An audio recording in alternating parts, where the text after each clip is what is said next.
İrəvanda Azərbaycan məscidində İranlılar Azərbaycan şairinin xatirə gecəsini keçiriblər.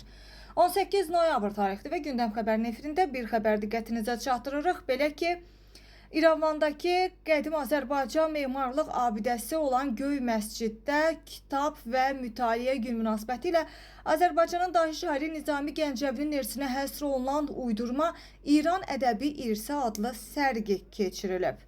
Gündəm xəbər İran mediasına istinadən xəbər verir ki, məlumata əsasən sərgi İranın Ermənistandakı səfirliyinin mədəniyyət mərkəzi və Stepanavan şəhər mədəniyyət mərkəzi və muzeyi ilə əməkdaşlıq çərçivəsində təşkil olunub. Sərgidə Nizami Gəncəvinin 7 gözəl Leyli Məcnun, Xosrov və Şirin, İskəndərnamə və Sirlər xəzinəsi kimi əsərlərinin əlyazma materialları və tədqiqat nümunələri daxil olmaqla 25 nadir material nümayiş etdirilir və İranın Ermənistandakı mədəniyyət müşaviri Məhəmməd Əsədi Movahhed isə Nizami Gəncəvinin irsinin tədqiqatının İran-Ermənistan mədəni əlaqələrinin dərinliyini göstərdiyini bildirib və əsərlərin erməni dilinə tərcüməsinin dəstəklənməsinin nəzərdə tutduğunu açıqlayıb.